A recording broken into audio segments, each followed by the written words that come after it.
Hey guys, tonight we're stepping into one of the most dangerous places in medieval Europe. A place where the living rarely ventured after dark, and those who did often regretted it. Picture this. You're standing at the edge of a medieval graveyard just as twilight bleeds into full darkness. The iron gate behind you groans shut, and suddenly you're surrounded by crooked wooden crosses, shallow graves barely covered with dirt, and that smell, oh that smell, hitting you like a physical wall. Your modern sensibilities are about to get the workout of a lifetime, because this isn't some peaceful cemetery with manicured lawns and marble headstones. This is a medieval graveyard, and you probably won't survive until dawn. So, before you get comfortable, take a moment to like the video and subscribe, but only if you genuinely enjoy what I do here. And hey, drop a comment letting me know where you're watching from and what time it is for you right now. I love seeing this community spread across the globe, all of us settling in for the same strange journey through history. Now, dim the lights, maybe turn on a fan for that soft background hum, and let's ease into tonight's journey together. You take your first real breath in this place, and immediately wish you hadn't. The air here doesn't just smell bad, it has texture, weight, almost flavor. It coats the back of your throat like spoiled milk mixed with wet earth and something sweetly rotten that your brain can't quite categorize. Your eyes are watering already, and you've been here less than a minute. Welcome to the reality check. Medieval people didn't avoid graveyards at night because of superstition alone. They avoided them because these places were genuinely, scientifically, horrifyingly dangerous. The ground beneath your feet feels wrong. It's not solid like you'd expect Earth to be. Instead, it has this unsettling sponginess, this give that makes you wonder what's underneath, creating that sensation. And you're right to wonder, because medieval graveyards weren't the organized, regulated burial grounds we know today. These were overflow zones, emergency disposal sites, places where bodies were stacked and packed with whatever efficiency desperation allowed. The church you see looming ahead, let's say it's a typical parish church in 14th century England, has been burying people in this same plot for 300 years. 3 centuries of bodies, all competing for the same few acres of consecrated ground. Your modern mind starts doing math it wishes it hadn't. If a village of 500 people has a death rate of, say, 30 people per year, and that's being conservative considering plagues and famines, that's 9,000 bodies in 3 centuries. All right here, all in this space that's maybe the size of 2 modern basketball courts. The math isn't mathing in a good way. You try to step carefully, but there's no clear path. The graves aren't arranged in neat rows like you're used to. They're scattered, overlapping, crowding each other like commuters on a medieval subway that nobody wanted to ride. Some are marked with simple wooden crosses that have rotted until they lean at drunken angles. Others have nothing at all. Just slight depressions in the earth, or worse, slight rises where the ground has humped up like something underneath is trying to surface. Here's your first mainstream historical fact. Medieval graveyards were typically located directly adjacent to churches, not separated by any significant distance. This wasn't just for convenience, it was theology. The church was God's house, and being buried as close to it as possible was believed to improve your chances in the afterlife. The most prestigious spots were actually inside the church itself, reserved for nobility and wealthy donors. Everyone else got packed into the churchyard, with the poorest souls relegated to the outer edges, as far from salvation's architecture as property lines allowed. You're standing in the common section, which means you're surrounded by the dense concentration of ordinary medieval dead. And they're not that far down. This is crucial to understand. Medieval graves were shallow by modern standards. 6 feet under? That's a luxury of later centuries with better tools and more time. Here, you're looking at 3 feet, maybe 4 if the gravedigger was feeling ambitious or was being paid well. Some graves are barely 2 feet deep, just enough to keep scavenger animals from immediately dragging bodies away. Just enough to maintain the polite fiction of burial. The wooden crosses aren't the only markers. As your eyes adjust to the deepening darkness, you notice other things. Bits of cloth tied to branches, small cairns of stones, the occasional rusted piece of metal driven into the earth. These are memory markers, placed by family members who wanted to remember where their loved ones were buried, because the church certainly wasn't keeping detailed records. If you were a peasant, and statistically your final resting place got a mental note from the gravedigger at best. Old Thomas, near the oak tree's shadow. The baker's daughter, 3 paces from the south wall. You hear something scuttle near your feet, and your heart does that medieval jump where it tries to escape through your throat. It's just a rat the size of a small cat, moving with the confidence of something that knows it owns this place after dark. And it does, actually. Historians still argue whether medieval rat populations in urban graveyards outnumbered the buried human bodies, but it was definitely close. These aren't shy creatures. They've been feeding well, living in a literal buffet of opportunity. The rat pauses, looks at you with eyes that catch the last traces of twilight, then continues on its way. You're not interesting to it yet. Here's something delightfully quirky that medieval people understood but we've forgotten. Graveyards were considered thin places in medieval cosmology. Not just spiritually thin, places where the veil between worlds was gossamer, but physically thin. The ground itself was seen as permeable, unstable, constantly in flux. And they weren't entirely wrong. The constant decomposition created a layer of soil that was indeed different from surrounding earth. Richer, darker, more active with microbial life.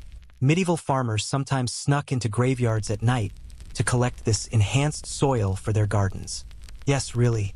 That's either the most metal thing medieval peasants did or the most disturbing, depending on your perspective. The temperature is dropping fast. Medieval nights got cold in ways that modern heating has made us forget. Properly cold, the kind that seeps through wool and linen and settles into your bones. You pull your cloak tighter, because of course you're wearing a cloak. This is the 14th century and fashion is both limited and practical. The cold brings something else with it. Fog. Of course there's fog. Medieval graveyards generated their own localized fog banks because of the temperature differential between the warm, decomposition-active earth and the cooling night air. Mist rises from the ground like the place is breathing, curling around those crooked crosses and making everything beyond 10 feet disappear into gray uncertainty. You tell yourself the fog is natural, just condensation, just physics. But your hindbrain, that ancient part that kept your ancestors alive through genuine dangers, isn't buying it. Your hindbrain is screaming that something is deeply, fundamentally wrong about this place, and you should leave immediately. But you can't leave. Not for another 11 hours, minimum. Not until dawn breaks and the church bells ring for lauds, calling the living to prayer and, theoretically, sending whatever walks at night back to wherever it came from. You notice the sound, or rather, the lack of it. It's too quiet. A living village, even a sleeping one, has ambient noise. Dogs barking in the distance, someone's baby crying, the creak of a shutter in the wind. Here there's nothing.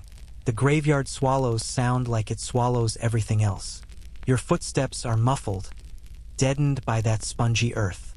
When you try to whistle to calm your nerves, the sound falls flat, refuses to carry, dies within feet of your lips.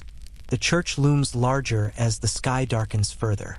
It's a stone structure, probably Norman in architecture. Those Normans loved their heavy, imposing church buildings, with narrow windows that now look less like architectural features and more like watching eyes. No light comes from inside. Churches weren't kept lit at night except on special holy days, and this is just a regular Thursday in 1348. Just a regular Thursday at the height of the Black Death's first wave through Europe. But nobody's putting that on calendars yet. That's right, you've chosen possibly the worst time in medieval history to spend a night in a graveyard. The plague has been tearing through Europe for months now, and this particular churchyard has been working overtime. You can see the evidence. Fresh graves everywhere, some so new that the earth hasn't even settled yet. Mounds of dirt that look hastily piled, because they were. When people are dying faster than you can dig individual graves, efficiency becomes the grim priority. You count the fresh graves visible in the fading light. 12, 15, 20. You stop counting because it's not helping your psychological state. Some of these graves are probably mass graves. Multiple bodies sharing the same hole because there's simply no time, no space, no energy left for individual dignity. A sound breaks the silence. Church bells in the far distance, tolling Compline, the final prayer service of the day.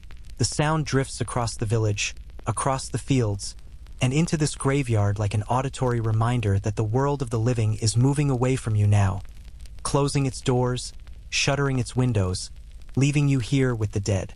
The bells stop. The silence rushes back, even heavier than before. Your foot catches on something and you stumble. Looking down, you see it's a bone. A human femur, actually, lying partially exposed at the surface. This should shock you, should horrify you, but here's the thing. Exposed bones in medieval graveyards were so common they barely warranted comment. Shallow graves plus active soil plus animals plus time equals skeletal surfacing. The bones weren't always old either. Sometimes they were disturbingly recent. You step over the femur carefully, and your boot squelches into something soft. You don't look down. You absolutely don't look down because some things are better left unexamined, and the consistency of what you just stepped in is definitely one of those things. The first hour in a medieval graveyard. Survived. You've got approximately 11 more to go, and already your modern immune system is encountering pathogens it has no framework for processing.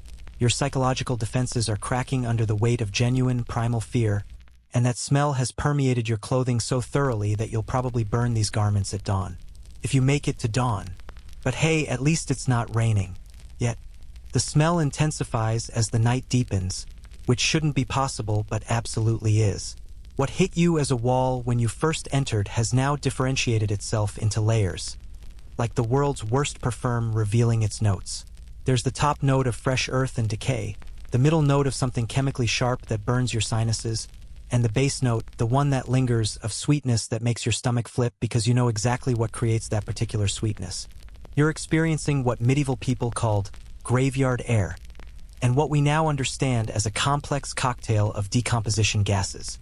Your body is processing hydrogen sulfide, putrescine, cadaverine, compounds with names that sound like rejected Batman villains but are actually the byproducts of human decomposition. That chemical sharpness making your eyes water? That's ammonia released as proteins break down. The sweetness? That's a combination of organic compounds that your olfactory system recognizes as wrong on a cellular level.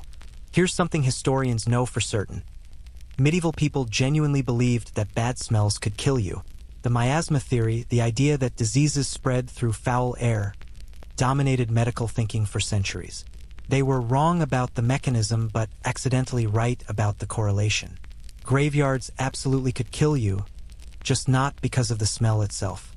The smell was the warning system, the canary in the coal mine, the signal that dangerous biological processes were happening at scale.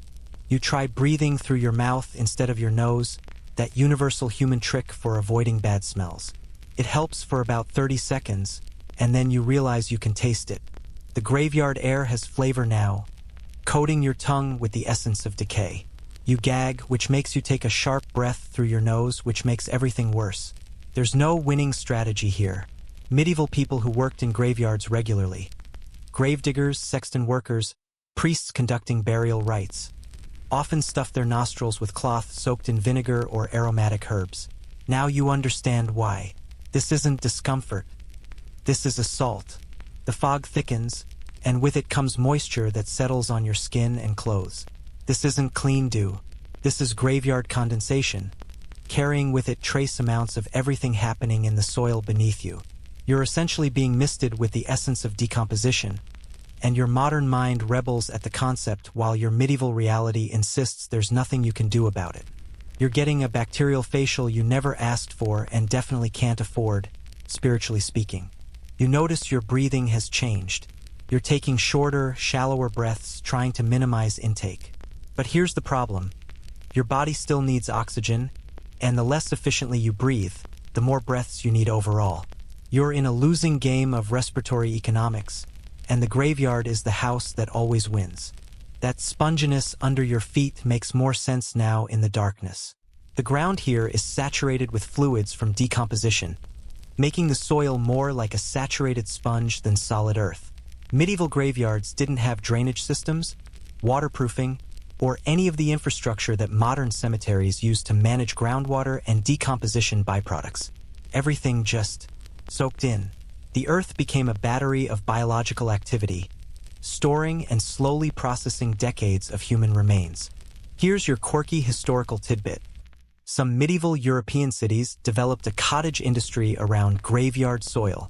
After a plot had been used intensively for several generations, the earth was so enriched with decomposed organic matter that it was actually valuable for certain applications. Tanners used it in leather processing.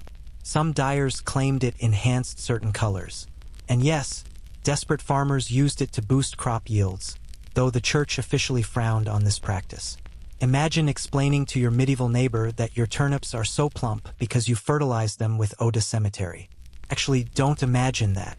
Some thoughts are better left unthought. You move toward what looks like slightly higher ground, hoping for relief. The movement stirs the air around you, which somehow makes the smell worse by creating currents that bring new olfactory horrors from different parts of the graveyard. You've disturbed the equilibrium, and the graveyard is punishing you for it. A gust of wind picks up, just a small one, barely noticeable in normal circumstances, but here it carries something solid with it. Small particles hit your face, and you realize with dawning horror that you're being peppered with graveyard dust. Dried soil, decomposition residue, bone fragments possibly. You're breathing it in, and there's absolutely nothing you can do about it except hope that your medieval immune system has been built up through years of living in objectively filthy conditions. Spoiler alert, it hasn't been, because you're a time traveler with modern sensibilities and a modern immune system, and you're about to have a very bad time. The wind dies down, but the damage is done. You can feel particles in your throat, taste them on your lips. You spit, trying to clear your mouth, but the taste remains. It's in your nasal passages now, probably settling into your lungs. Medieval physicians would tell you that you're breathing in corrupt air that will lead to disease and death. Modern physicians would tell you that you're inhaling a biothreat soup of bacteria, fungal spores, and potentially viral particles. Both groups of doctors agree on one thing: you shouldn't be here. Historians still argue whether medieval people fully understood the connection between graveyard proximity and illness, or if they simply accepted elevated disease rates as God's will. The evidence suggests a bit of both. Wealthy people certainly tried to avoid living directly adjacent to graveyards when possible, which indicates some awareness. But practical necessity meant that in crowded medieval cities, graveyards and living quarters often shared walls. The dead and the living were neighbors in ways that modern urban planning finds unacceptable. You hear a wet sound somewhere to your left, something between a squelch and a sigh. Your mind conjures terrible explanations before settling on the most likely: the earth shifting as gases escape from below. Decomposition creates pressure as bacteria break down tissues and produce gases. Those gases need to escape somehow, and they do through the path of least resistance. Sometimes that's straight up through loose soil, creating small vents that release concentrated puffs of the worst air you'll ever smell. Sometimes it's lateral, through the spongy soil, making the ground itself seem to breathe. You've been in this graveyard for maybe 2 hours now, and already your body is showing signs of distress. Your eyes are irritated, constantly watering. Your throat is raw from the ammonia and other compounds. You've developed a headache, a throbbing pressure behind your eyes that's partially from the stress and partially from the hydrogen sulfide affecting your nervous system. Low-level hydrogen sulfide exposure causes headaches, dizziness, and nausea. High-level exposure causes unconsciousness and death. You're hovering in the low-level range, but given that you're stuck here for another 9 hours, the cumulative effect is going to be substantial. Your clothes have absorbed the smell completely now. The wool of your cloak, the linen of your undergarments, even the leather of your boots. Everything has become a sponge for graveyard air. You could leave right now and burn these clothes, and you'd still smell it for days afterward, memory and reality blending into olfactory PTSD. Medieval people who worked regularly around death, gravediggers, corpse washers, plague doctors during epidemic years, were often socially isolated partly because of this. The smell marked them, clung to them, made them walking reminders of mortality that other people preferred to avoid. Something brushes against your leg, and you jump about a foot in the air, heart hammering. It's another rat, bolder than the first, barely bothered by your presence. This one pauses to examine something on the ground. You don't look too closely at what before moving on. The rats here have no fear of humans because they've learned that humans in graveyards at night are usually either dead or too busy with their own grim work to bother with rodent control. You're starting to understand why medieval people believed in revenants and walking corpses. When the ground itself seems to move, when gases escape with sounds like sighs and moans, when the smell is so overpowering that your brain starts interpreting every shadow as a threat, belief in the supernatural isn't superstition. It's a reasonable response to extraordinary sensory input that your rational mind is struggling to process. The fog continues to rise from the ground in wispy columns that could absolutely be mistaken for figures in your peripheral vision. Your eyes are playing tricks on you, creating movement where there's only mist, but your medieval context has no framework for understanding selective attention and pareidolia. All you know is that shapes are moving in the fog, and whether they're natural phenomena or vengeful spirits seems like an academic distinction when you're this terrified. You find yourself moving toward the church wall, seeking the psychological safety of solid stone at your back. The wall is cold and slightly damp when you lean against it, but it's stable, real, something your rational mind can anchor to. The smell is barely better here, but at least you're not standing directly over graves anymore. Small mercies. Your breathing has steadied slightly, though your lungs feel heavy, coated with whatever you've been inhaling.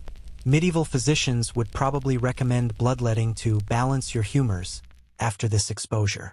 Modern physicians would recommend a chest x-ray and possibly prophylactic antibiotics. Neither option is available to you right now, so you're just going to have to hope that your immune system is up for the challenge of processing medieval graveyard air for the next several hours. The night is fully dark now, that deep medieval darkness that modern people with their light pollution and street lamps can barely comprehend. The only illumination comes from a sliver of moon occasionally visible through the fog and clouds. It's enough to create shapes and shadows but not enough to see clearly, which is somehow worse than complete darkness. Your imagination has just enough visual input to run wild but not enough to reality check itself. You think about the people buried here, wonder about their lives, their deaths, their final moments. That's a mistake. Empathy and graveyards at night are a bad combination. Now you're not just smelling decay. You're personalizing it, imagining the individuals behind the decomposition. That fresh grave to your right, someone's parent, someone's child, someone's spouse. Buried 3 days ago, maybe right at the peak of the smell curve where decomposition is most active and most horrific.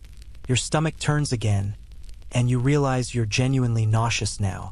Whether it's the smell, the fear, the hydrogen sulfide, or a combination of all three doesn't really matter. You're going to be sick, and you're going to be sick in a medieval graveyard, which feels like adding insult to injury but is also somehow grimly appropriate. You turn away from the church wall and vomit into the darkness, adding your own contribution to the graveyard's complex bouquet. The act of vomiting makes you gasp for air afterward, which means taking deep breaths of exactly the air that made you sick in the first place. It's a vicious cycle, and you're trapped in it. Medieval people would see your illness as the graveyard's corrupt air taking hold, the first sign that you're succumbing to the miasma. They'd be partially right. Your body is absolutely reacting to environmental toxins, just not in the way medieval medicine understood. The nausea, the headache, the respiratory distress, these are all legitimate responses to a legitimately toxic environment.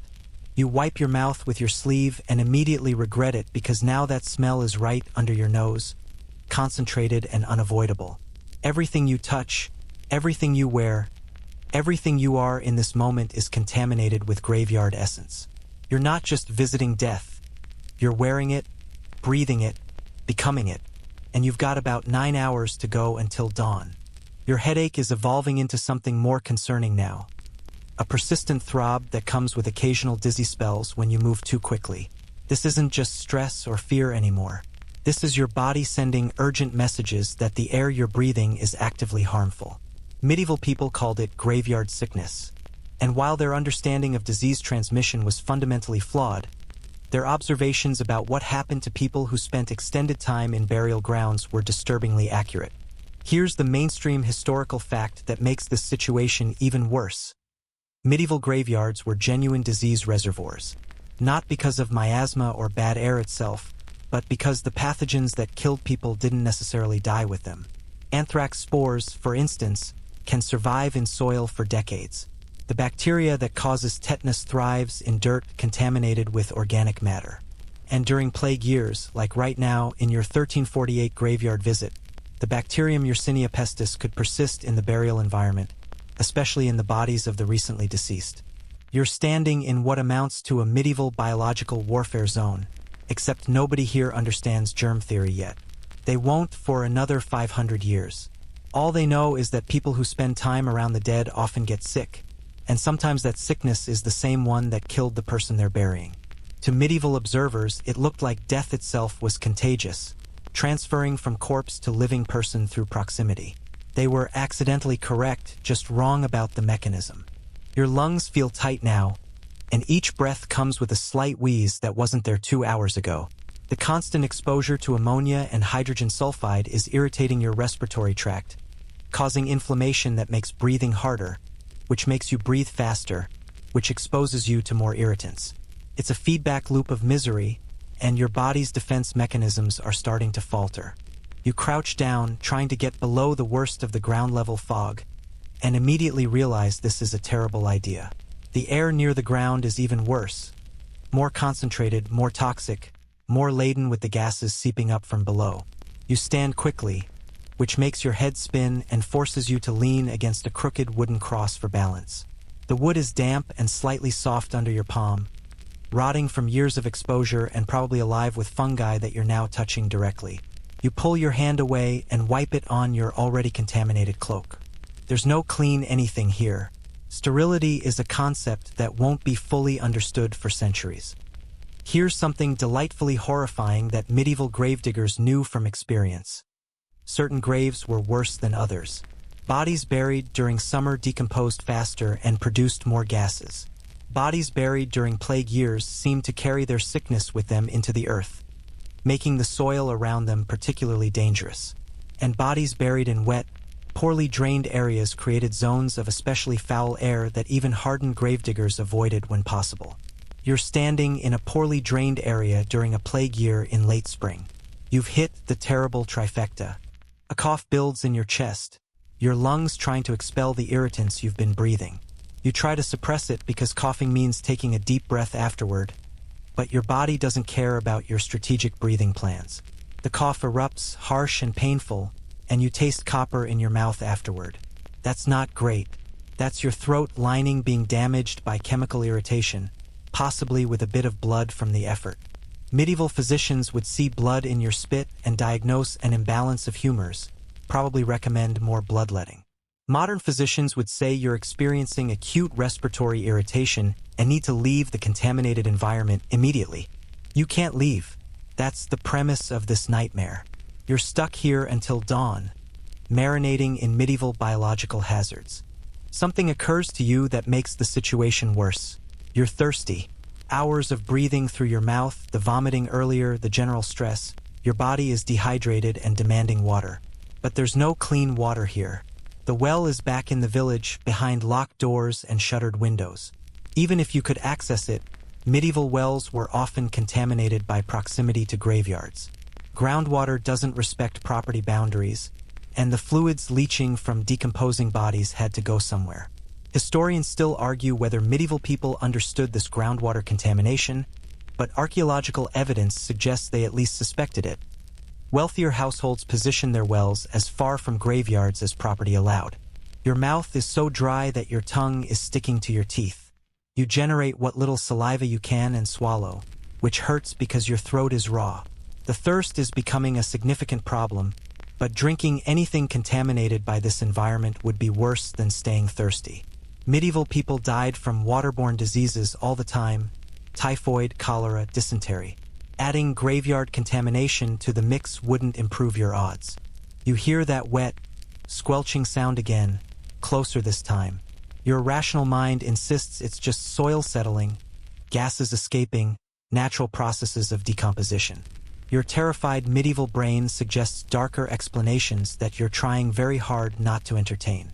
The line between rational and irrational fear is getting blurry, which is what happens when you're sleep-deprived, oxygen-deprived, and scared out of your mind in genuine darkness.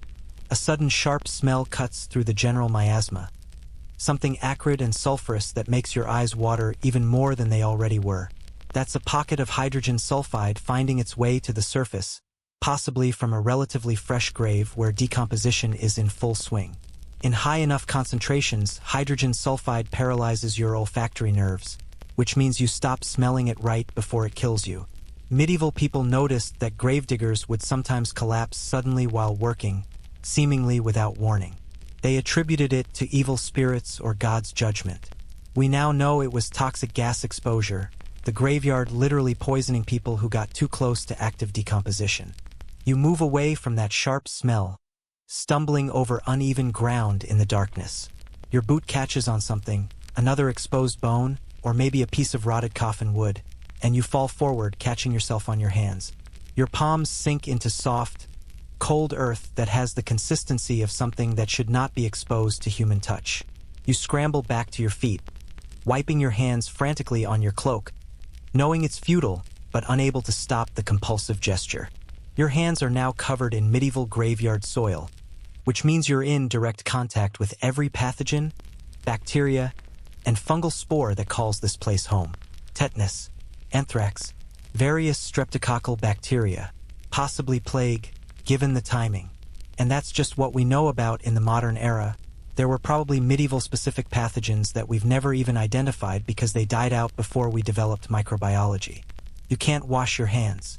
There's no clean water. You just have to accept that you're contaminated and hope that your skin is intact enough to provide some barrier against infection. Medieval people who worked with corpses and graves knew to check themselves for cuts and scrapes before starting work, because any opening in your skin was an invitation for infection in this environment. You try to remember if you had any cuts on your hands before this nightmare began, but your memory is fuzzy with fear and oxygen deprivation. The temperature continues to drop. You're shivering now, though whether from cold or shock is hard to say. Probably both. Your body is burning through calories trying to maintain temperature while also fighting off the various chemical insults you're subjecting it to. Medieval people who died from graveyard fever probably died from a combination of factors: infection, exposure, respiratory distress, and sheer physical exhaustion from their body's desperate attempts to cope with an overwhelmingly hostile environment. You find yourself counting breaths, trying to establish some rhythm, some control over the uncontrollable. Breathe in for 4 counts, out for 4 counts. But every breath in brings fresh contamination, and every breath out feels like it takes something essential with it. You're losing this war of attrition with the graveyard air. A sound cuts through the night, distant at first, then closer. Footsteps, human footsteps, crunching on the gravel path that leads to the church. Your heart rate spikes. Who else would be in a graveyard at this hour? Medieval graveyards at night were the domain of gravediggers working overtime during plague years, criminals looking for fresh graves to rob, and desperate people with nowhere else to go. None of these options bode well for you. The footsteps stop. Whoever it is has heard you, or seen your silhouette against the slightly lighter sky, or maybe just sensed another presence in this place of death. You freeze, trying to make yourself smaller, invisible, unthreatening. The silence stretches out, broken only by your own ragged breathing and the eternal soft sounds of the graveyard doing its work. Then the footsteps retreat, moving away quickly now, almost running. Whoever it was didn't want to investigate further. Maybe they thought you were a revenant. Maybe they were up to something illegal and didn't want witnesses. Maybe they were just as scared as you are and decided that discretion was the better part of valor. You'll never know, and that's somehow worse than knowing. You're alone again with the dead, and the dead are terrible company. Your symptoms are compounding now in ways that make each individual problem worse. The headache makes the nausea worse, which makes you breathe irregularly, which makes the respiratory irritation worse, which makes the headache worse. You're caught in a spiral of deterioration, and there's no medical intervention available for another 500 years of medical advancement. Medieval physicians, if you could consult one right now, would diagnose you with an excess of black bile, one of the 4 humors supposedly governing health. They'd recommend bloodletting to rebalance your system, possibly with leeches, definitely with unsanitized instruments. The treatment would probably kill you faster than the graveyard exposure. This is why medieval mortality rates were so high, not just because of disease, but because the medical response to disease was often counterproductive at best and actively harmful at worst. You slump against the church wall again, needing its solidity to remind you that physical reality still exists outside your spiraling symptoms. The stone is cold enough to feel through your cloak, which at least means your sensory processing is still functioning. Small victories. The fog has thickened to the point where you can barely see 5 feet in front of you. Everything beyond that is gray uncertainty, shapes that could be crosses or people or nothing at all. Your eyes are creating patterns in the fog, your brain desperate to make sense of sensory input that has no clear meaning. You see faces. You see figures. You see things that make you look away and then look back to confirm they're not real, except sometimes when you look back they seem to have moved, and you know that's impossible, but also your grip on certainty is slipping with each contaminated breath. For hours down, 7 to go. You're not sure you'll make it. That's the honest assessment. Your body is struggling, your mind is fracturing, and the graveyard is winning. But dawn is coming. Eventually, slowly, reluctantly, dawn is coming. You just have to survive until then. The church bell tower looms above you in the darkness, and you find yourself staring at it, trying to calculate how many hours until those bells ring for lauds. 3 hours? 4? Time has become elastic in this graveyard, stretching and compressing in ways that make accurate assessment impossible. You've been here for what feels like days, but has probably been for maybe 5 hours. The night is deepest now, that pre-dawn darkness where even the moon seems to have given up and gone home. A sound breaks your concentration.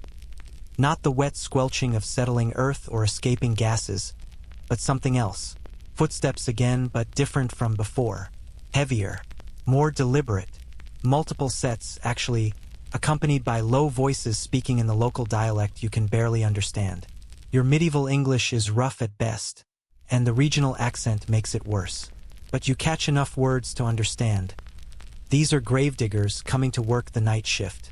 Here's something that will fundamentally change how you think about medieval graveyards. They operated around the clock during plague years. When people are dying faster than daylight hours allow for proper burial, you work at night. You work by torchlight and lantern light, you work exhausted and terrified, and you work knowing that close contact with plague corpses might make you the next body requiring burial. Medieval gravediggers during the Black Death had a life expectancy measured in weeks, not years.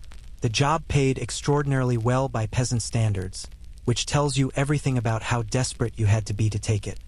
3 figures emerge from the fog, carrying torches that cast jumping shadows across the graveyard. The flickering light somehow makes everything worse, creating movement where there should be stillness, animating the crosses and markers into a jerky dance. The gravediggers are wrapped in cloth, scarves covering their mouths and noses, gloves on their hands if they could afford them, which these men probably couldn't.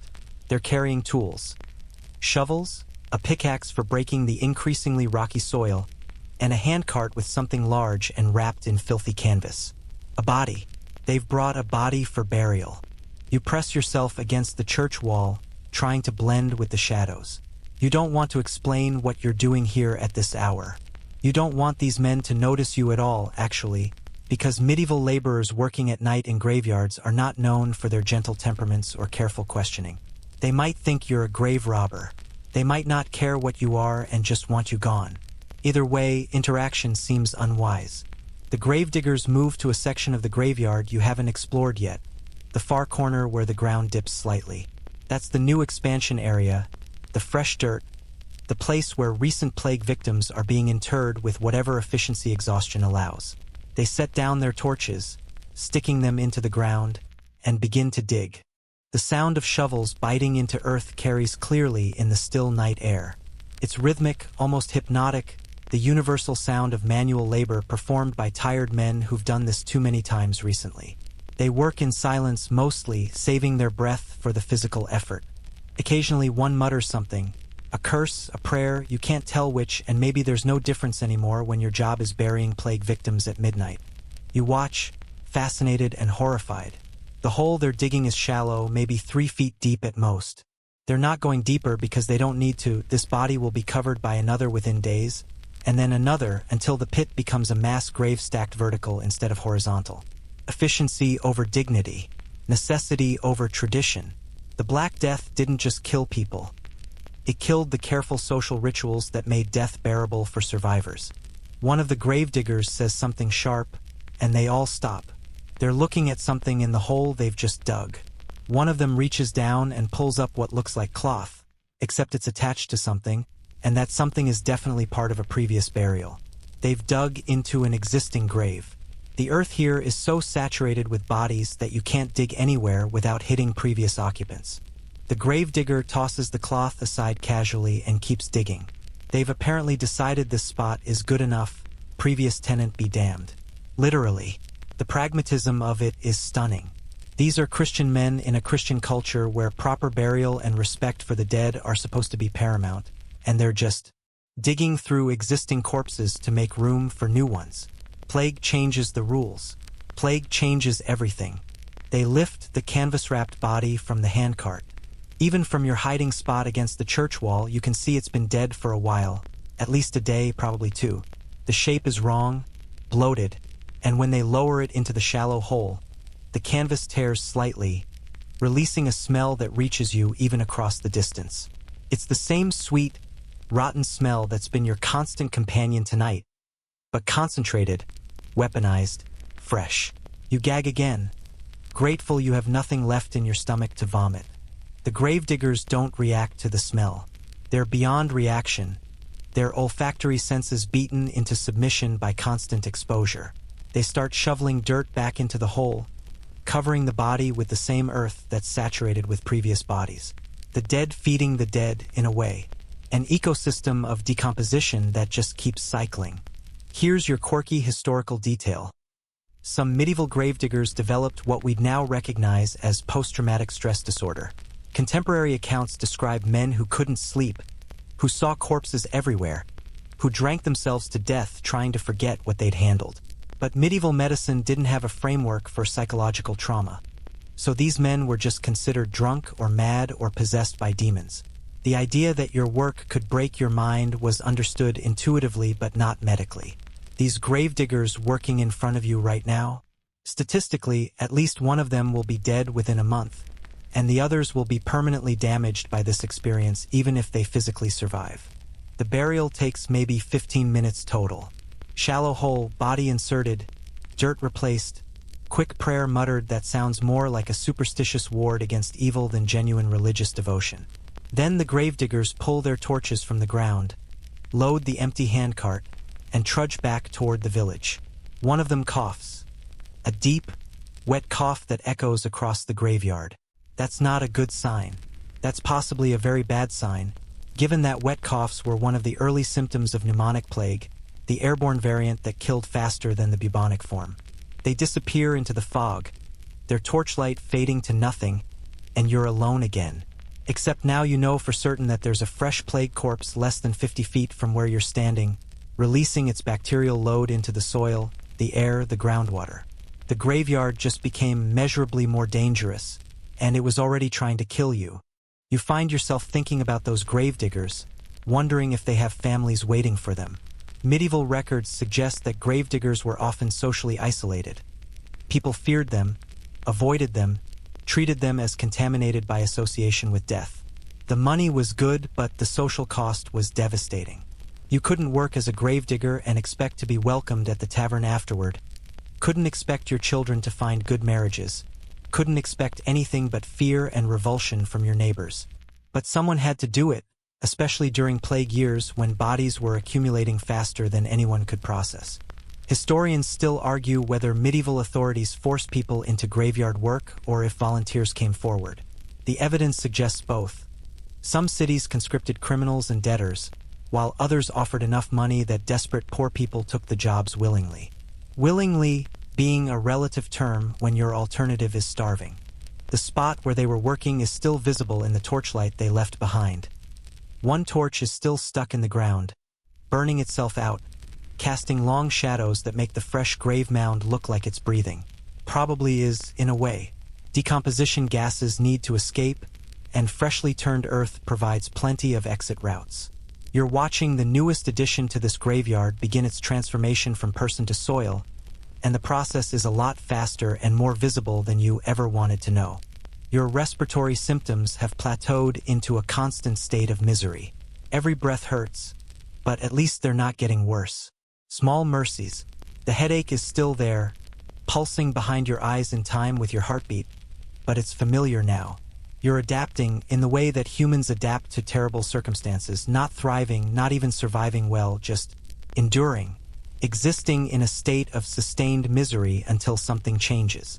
The fog is starting to thin slightly, which means dawn might actually be approaching.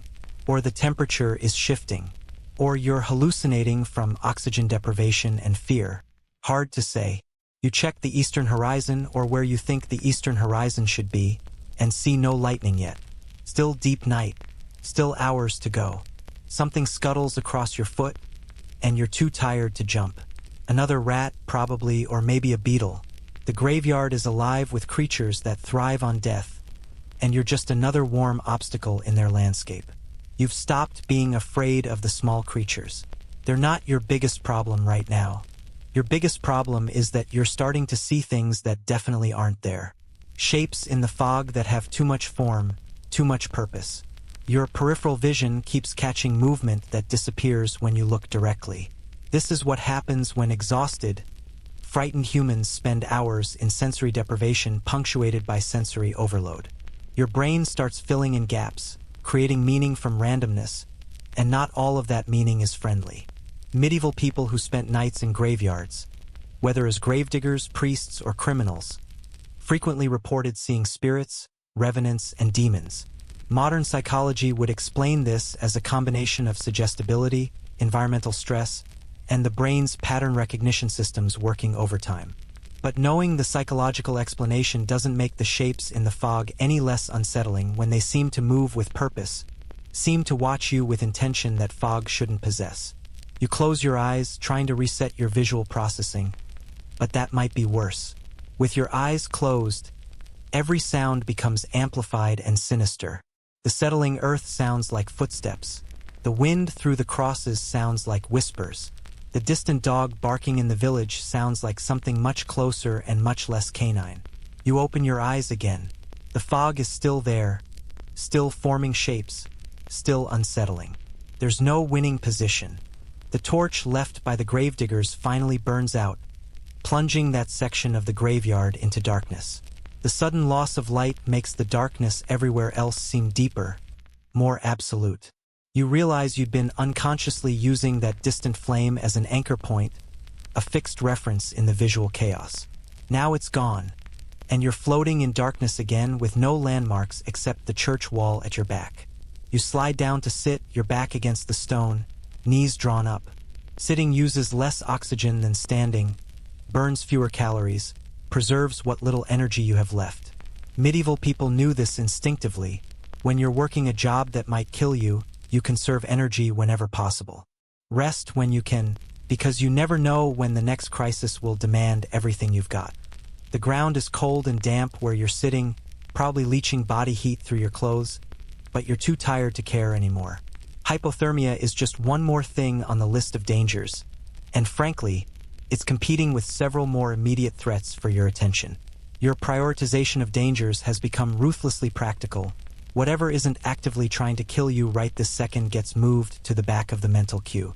You can hear your own breathing, raspy and uneven, and wonder what permanent damage you're doing to your lungs. Medieval people who survived plague years often had respiratory problems for the rest of their lives. Whether from the plague itself, the exposure to decomposition, or the general air quality of medieval cities is unclear. Probably all three. Surviving didn't mean escaping unscathed. It just meant you got to keep living with the damage. 5 hours down, maybe 6. Dawn is coming. Eventually, you lean your head back against the cold stone and try to think about anything except where you are. It doesn't work. You've been sitting against the church wall for maybe an hour when you hear it. A sound that doesn't belong to settling earth or escaping gases or nocturnal animals. It's a cracking sound, sharp and distinct, like wood splitting under pressure. Then another crack, and another, creating a rhythm that makes your exhausted brain snap to attention with a fresh surge of adrenaline you didn't know you still had available. Something is breaking. Multiple somethings. And the sounds are coming from different parts of the graveyard, which means this isn't isolated. This is systematic, widespread, and deeply wrong. You force yourself to stand, your legs protesting after sitting in the cold and damp. Your joints crack almost as loudly as whatever's happening out in the fog. And for a moment you're worried you've announced your presence to whatever is causing those sounds. But the cracking continues, indifferent to whether you're listening or not, and that's somehow more terrifying than if it had stopped when you moved. Here's the mainstream historical fact that explains what you're hearing. Medieval coffins were cheaply constructed and often failed catastrophically within days or weeks of burial. The wood was thin. Pine if you were lucky, whatever scraps were available if you weren't. The construction was hasty, especially during plague years. And the weight of earth pressing down, combined with moisture seeping in and gases building up from below, meant that coffins collapsed regularly. What you're hearing is multiple coffin failures happening simultaneously as the night's temperature shift and humidity changes create optimal conditions for structural failure. The cracking sounds continue, and now you can hear something else. A series of soft thuds and rustles that sound disturbingly organic. That's the earth settling into the voids created by collapsing coffins, and possibly the contents of those coffins shifting position. Medieval people called this phenomenon the dead turning in their graves. And they weren't entirely metaphorical. Bodies do shift when their containers fail, especially if decomposition has produced enough gas to create pressure. The medieval interpretation involved restless spirits and divine judgment. The modern interpretation involves physics and decay. Both are deeply unsettling when you're experiencing it in real time. You move away from the church wall, drawn by morbid fascination toward the sounds. This is a terrible decision. You know it's a terrible decision even as you're making it, but something in your exhausted, oxygen-deprived brain wants to confirm that this is natural phenomena and not something worse. You're operating on medieval superstition now, despite your modern knowledge, because fear erodes rationality and you've been marinating in fear for 6 hours straight. The fog has thinned enough that you can see maybe 20 feet now, and what you see confirms your worst fears. The ground is visibly settling in multiple spots. Small depressions forming as coffins below collapse and earth fills the void. One depression is forming right as you watch, the soil sinking inward like a slow-motion sinkhole, and you can see something pale emerging from the darkness of the hole. Your brain insists it's just cloth, just a burial shroud being exposed as the earth shifts. Your medieval terror suggests other explanations that you're trying very hard to suppress. Here's the quirky historical detail that makes this worse. Medieval people genuinely believed that some corpses were heavier than others, that sinners and the unbaptized weighed down the earth and tried to claw their way back up. What they were actually observing was differential decomposition rates based on burial depth, soil composition, and cause of death. Bodies buried shallowly in wet soil decomposed faster, produced more gases, and were more likely to have their graves disturbed by the shifting, active earth. But medieval theology needed moral explanations for physical phenomena, so science became sin and observation became judgment. Another crack, closer this time, makes you jump. You're standing maybe 10 feet from a grave that's actively failing, and you watch as a crude wooden cross tilts and falls as the ground beneath it loses integrity. The cross lands with a dull thump that kicks up dust, or possibly not dust, possibly something worse that you're not going to think about too hard because your mental health is already precarious. The grave depression is growing, widening, and you realize with creeping horror that it's going to intersect with the grave next to it. These bodies were buried too close together, and now their final resting places are collapsing into each other, creating a larger void where two graves used to be. Medieval graveyards during plague years often had this problem. Bodies packed so tightly that individual graves became meaningless, everything just mixing together into one communal decomposition pit. You should move away. Every instinct is screaming at you to move away, but you're frozen, watching the earth settle and shift, watching something pale continue to emerge from the darkness of the collapsing grave. It's definitely cloth. You can see the weave pattern in the moonlight that's finally breaking through the clouds, but cloth wrapped around something, and that something has a shape that your brain recognizes even though you wish it wouldn't. A hand. You're looking at a partially decomposed hand, wrapped in burial cloth, emerging from a collapsed grave. Medieval people would interpret this as the dead reaching out, trying to return to the world of the living. Modern forensic science would explain it as simple physics. The body was positioned a certain way in the coffin collapsed, the soil shifted, and gravity pulled the lightest parts toward the surface. Just mechanics. Just decomposition. Nothing supernatural. You're going with the modern explanation. You're clinging to the modern explanation like a drowning person clings to driftwood, because the alternative is accepting that the dead do things, that corpses have agency, and that's a cognitive door you cannot afford to open while standing in a medieval graveyard at night with hours still to go until dawn. More cracking sounds from other parts of the graveyard. This is cascading now, one coffin failure creating shifts in pressure and soil composition that trigger failures in adjacent graves.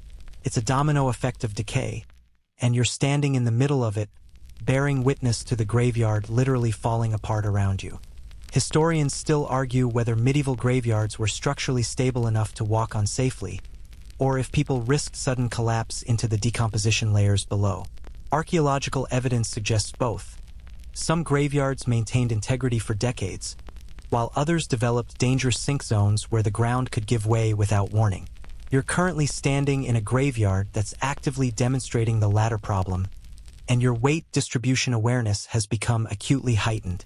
Every step you take now is carefully tested before committing your full weight, because plunging through rotten earth into a mass grave is not on tonight's agenda. You back away from the collapsing grave, testing each footfall, moving with painful slowness. The ground feels wrong everywhere, too soft in some spots, too firm in others, with no reliable pattern to indicate safety. Medieval gravediggers developed an instinct for stable ground versus dangerous zones, but you don't have that experience. You're navigating blind, hoping your modern knowledge of soil mechanics is transferable to medieval decomposition dynamics. Spoiler, it isn't, not really. Another crack, and this one sounds different, wetter somehow. That's not just wood failing. That's wood failing in soil that's saturated with fluids from decomposition. The moisture content has reached a critical point where structural integrity just doesn't exist anymore. Everything is too wet, too soft, too alive with bacterial activity to maintain solid form. You find yourself near the spot where the gravediggers were working earlier, where they buried the fresh plague victim. The earth here is still loose, recently disturbed, and you give it a wide berth. Fresh graves are even less stable than old ones. The soil hasn't had time to compact, and the decomposition process is just beginning its most active phase. That grave will be a concentrated source of gases and fluids for weeks, a biological hazard zone that would make modern EPA agents flee in terror. The temperature is shifting again, and with it comes a new layer of fog, this one rising not from the ground but settling from above as temperature and dew point converge. You're being wrapped in cloud, essentially, surrounded by moisture that's picking up everything in the air and concentrating it. The smell somehow intensifies. You wouldn't have thought that possible, but apparently graveyard air can always get worse. It's a fundamental law of this nightmare environment. Your hands are trembling now, and you're not sure if it's from cold, exhaustion, fear, or the beginning stages of shock. Probably all four. Your body has been running on adrenaline and terror for hours, and the crash is coming. You can feel it approaching like a wave you can see but can't avoid. The moment when your system just gives up and shuts down non-essential functions to preserve whatever vitality remains. You need to keep moving. Sitting down again feels like surrender, and some primitive part of your brain insists that if you stop moving, you'll never start again. So you walk, carefully, testing ground that might collapse beneath you, navigating between graves that are failing in real time, trying to avoid the zones where pale things emerge from darkness. Medieval people who survived nights in graveyards, the gravediggers, the criminals, the desperately homeless, often reported temporary madness afterward. They described seeing impossible things, experiencing impossible sensations, losing track of time and self. Modern psychology would diagnose this as acute stress reaction, possibly with elements of dissociation. Your brain trying to protect you from trauma by detaching you from the reality of your situation. You're teetering on that edge right now, feeling reality become slippery and uncertain. Another coffin collapses somewhere behind you. You don't turn to look. You've seen enough. Your capacity for new horrors has been exceeded, and your brain is simply declining to process additional nightmare fuel. This is a coping mechanism, probably, or possibly the beginning of that madness that medieval survivors reported. Hard to distinguish between protective dissociation and actual psychological breakdown when you're living through it. The crosses and markers around you seem to multiply in the fog, appearing and disappearing as the moisture swirls. You know rationally that they're stationary, that fog doesn't move markers, but your perception is unreliable now. Everything shifts and wavers, and you can't trust your senses to report accurately anymore. You're navigating through a landscape of uncertainty, where the only thing you know for sure is that the ground wants to swallow you, and the air wants to choke you, and the darkness wants to keep you forever. But dawn is coming. It has to be coming. You've been here for 6, maybe 7 hours now. The night can't last forever, even though it feels eternal.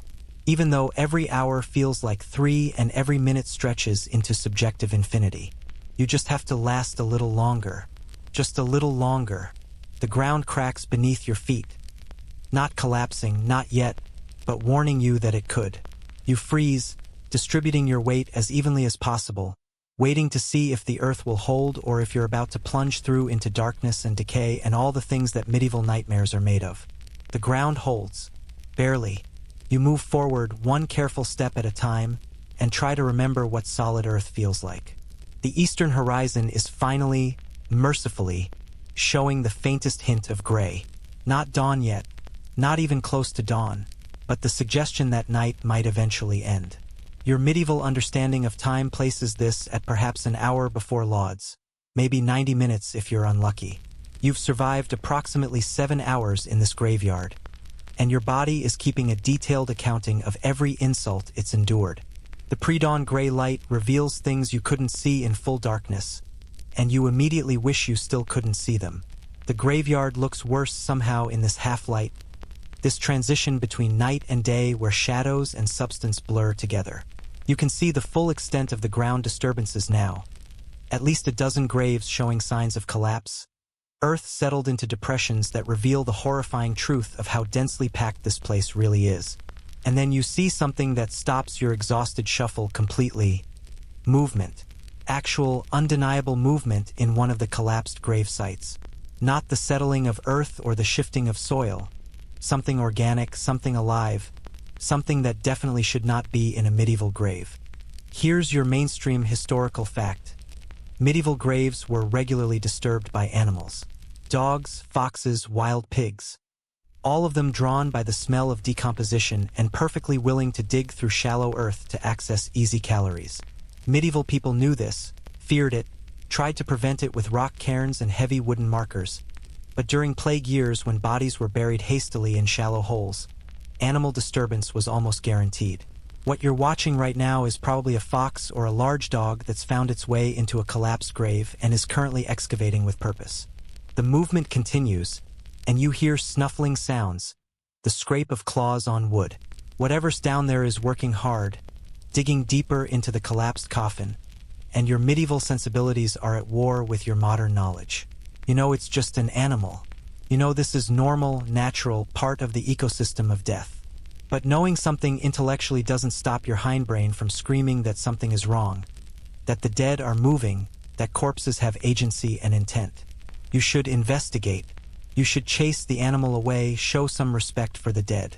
But you're exhausted, frightened, and frankly, you're not confident in your ability to confront even a fox at this point. Your physical state has degraded to the point where you're not sure you could win a fight with a particularly aggressive chicken, let alone a wild animal that's desperate and possibly rabid. The snuffling stops. There's a moment of silence that feels pregnant with awful possibility. Then a fox. Yes, it is a fox. Emerges from the collapsed grave with something in its mouth. Something pale and shaped wrong. You look away quickly, decide that discretion is absolutely the better part of valor here, and move in the opposite direction with as much speed as your depleted state allows. Here's the quirky historical detail that makes medieval graveyards even more disturbing. Some communities employed graveyard dogs specifically to keep other animals away from burial sites. These were usually large, aggressive dogs that were kept hungry enough to be territorial but not so hungry that they'd participate in the desecration themselves. The job of feeding and managing these dogs usually fell to the sexton or gravedigger, and the dogs were feared almost as much as the graveyards they protected. Medieval people walking past graveyards at night reported hearing these dogs howling and fighting with wild animals, creating a soundscape of horror that reinforced every supernatural fear they possessed. You don't hear any guard dogs here, which means either this parish couldn't afford one or the Black Death killed the dog along with everyone else. Either way, the local wildlife has free rein in this graveyard, and they're taking full advantage of the easy pickings provided by shallow, collapsing plague graves. The gray light continues to strengthen, revealing more details you didn't need to see. The ground is worse than you thought. Not just depression and collapses, but actual exposed remains in several locations. Bones breaking the surface, scraps of cloth fluttering in the pre-dawn breeze.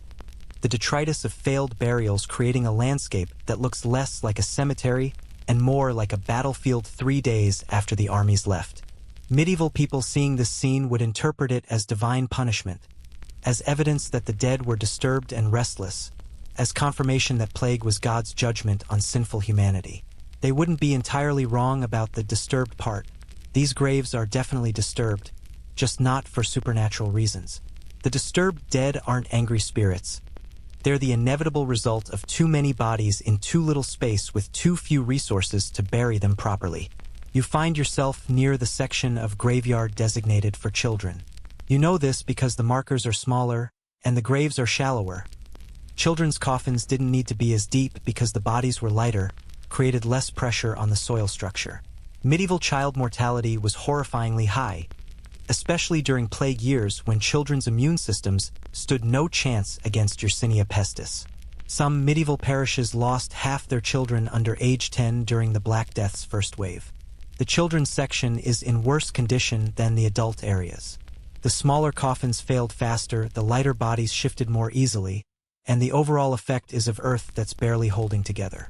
You move through this area with even more caution, your weight distribution paranoia reaching new heights. The last thing you need is to plunge through into a collapsed child's grave. The physical danger would be bad enough, but the psychological damage would probably break whatever's left of your mental coherence. Something catches your eye, a scrap of bright cloth partially buried in one of the depressions. Blue fabric, still holding some color despite the earth and decay. Medieval dyes were expensive, and bright blue specifically required either woad or imported indigo. Someone paid good money to bury a child in nice cloth, probably the best they could afford. A final gesture of love and respect in a world that offered precious little of either to the common poor. You leave the cloth where it is. Taking it would feel like theft of the worst kind, and you've already committed enough trespasses against the dead just by being here. Your hands stay in your pockets, or what passes for pockets in medieval clothing, and you keep moving through the gray light toward somewhere, anywhere that isn't here. The smell has changed with the coming dawn. It's not better, nothing about this environment gets better, but it's different. The cooler pre-dawn air is settling, pushing the gases and vapors down toward ground level, creating a concentrated miasma that hugs the earth like a toxic blanket. You're breathing it in with every breath, and your lungs are past the point of complaint. They've moved into a state of chronic irritation that feels permanent, like you'll never breathe clean air again even if you leave this place. Historians still argue whether medieval people could smell the difference between regular decomposition and plague victim decomposition. Some contemporary accounts claim that plague corpses had a distinctly different, worse smell, while others suggest this was psychological association rather than actual olfactory difference. Modern forensic analysis suggests the disease itself didn't significantly alter decomposition chemistry, but the speed of death and burial might have created conditions for different bacterial populations to dominate the decay process. You're surrounded by plague victims right now, and you genuinely can't tell if the smell is different or if your brain is just adding extra layers of horror because you know what killed these people. The church bell tower is more visible now against the lightning sky. You can make out architectural details that were invisible in full darkness. The stonework, the narrow windows, the cross at the peak that's supposed to offer spiritual protection to everything within sight of it. That protection seems to have failed pretty spectacularly, given the state of this graveyard, but medieval faith didn't work on success metrics. God's will was mysterious, and plague was somehow part of the divine plan, and questioning that plan was itself a sin. The theological gymnastics required to maintain faith during the Black Death would have been Olympic level. You hear voices in the distance. The village is waking up. Roosters crowing, dogs barking. The general sounds of pre-dawn activity as people begin their day. The living world is resuming, and you're still trapped in the realm of the dead, counting minutes until the church bells release you from this obligation you never actually agreed to but are somehow bound to complete. A thought occurs to you that adds fresh dread to your already considerable collection. What if the church bells don't ring? What if the bell ringer is dead, killed by plague, and nobody has taken over his duties? What if there's no official dawn, no auditory signal that your ordeal is over? You could be stuck here on a technicality, bound by the rules of this nightmare scenario until someone arbitrarily decides you've suffered enough. You push the thought away. The bells will ring. They have to ring. Medieval society ran on church bells. They marked the hours, called people to prayer, warned of danger, announced deaths. The bells were too important to let them stay silent, even during plague years. Someone would ring them. Someone had to ring them. The fox you saw earlier, or possibly a different fox. This graveyard might have a whole population. Darts across your field of vision, moving with the confident purpose of a creature that knows exactly where it's going. No longer carrying anything in its mouth, thank God or physics or whatever force governs small mercies. You watch it disappear into the fog, which is finally starting to lift as the temperature stabilizes with approaching dawn. Your fingers are numb with cold, despite being clenched in your pockets. Your feet are beyond numb. You've moved into the tingling phase of cold exposure that suggests mild frostbite might be developing. Medieval people lost fingers and toes to cold exposure regularly, especially those who worked outside during winter. Frostbite was just another seasonal hazard, like summer sunburn or spring flooding. Your modern sensibilities are horrified by the casual acceptance of permanent injury as normal life experience. But that's medieval existence in a nutshell: endure, survive, accept damage as the cost of continuing. You find yourself back near the church wall, having completed an unconscious circuit of the graveyard. The stone is unchanged, still cold, still solid, still the most reliable thing in this landscape of uncertainty. You lean against it again, needing its stability to anchor yourself to physical reality. Your mind is drifting, thoughts becoming disconnected and surreal, and you recognize this as a danger sign. You're approaching the limits of what your medieval body and mind can endure. The finish line is visible. Dawn is definitely coming, maybe 30 minutes away now, but those final 30 minutes might be the hardest because you know relief is close and your brain wants to shut down early, wants to declare victory prematurely and just stop fighting. You can't stop fighting. Not yet. Not until those bells ring and officially release you from this obligation to suffer in a medieval graveyard. The gray light is becoming genuine pre-dawn illumination now, the kind where you can start to see colors instead of just shapes and shadows. The crosses are brown with rot and age. The earth is that dark, rich color of soil that's been enriched by organic matter, which is a polite way of not thinking about what specific organic matter has done the enriching. The cloth scraps scattered across collapsed graves are gray and brown mostly, with occasional flashes of color where dyes have partially survived the earth and decay. You close your eyes, just for a moment, and immediately regret it. Behind your eyelids, you see all the things you've witnessed tonight playing in rapid succession. The collapsing graves, the emerging hand, the fox and its prize, the exposed bones, the fresh plague burial, everything compressed into a highlight reel of horror that your exhausted brain has cataloged with disturbing clarity. You open your eyes. Better to see the graveyard in pre-dawn light than to see it in memory. At least the real graveyard is static, relatively speaking. The graveyard in your head is dynamic, creative, adding details and horrors that might not have even happened but feel absolutely true in this moment. 8 hours. You've survived 8 hours. Maybe 90 minutes to go. You can do this. You have to do this. The alternative is unthinkable. The village is properly awake now, and with that awakening comes a new kind of danger you hadn't fully considered during the dark hours. You can hear voices, not the gravediggers from earlier, but other voices, multiple people moving around beyond the graveyard walls. Medieval villages operated on communal schedules. everyone waking around the same time, everyone beginning their day's labor in rough synchronization. And some of those people, you're realizing with fresh dread, have business in graveyards. You hear the gate creak open, the same gate you entered through what feels like days ago but has only been 8 hours. Footsteps on the gravel path, accompanied by soft weeping. Someone's coming to visit a grave, to mourn a recent loss, and you're about to have company in this nightmare landscape. Your first instinct is to hide, to avoid human contact entirely, but there's nowhere to hide in a graveyard. The crosses and markers provide no cover, and ducking behind a grave mound would be both disrespectful and suspicious.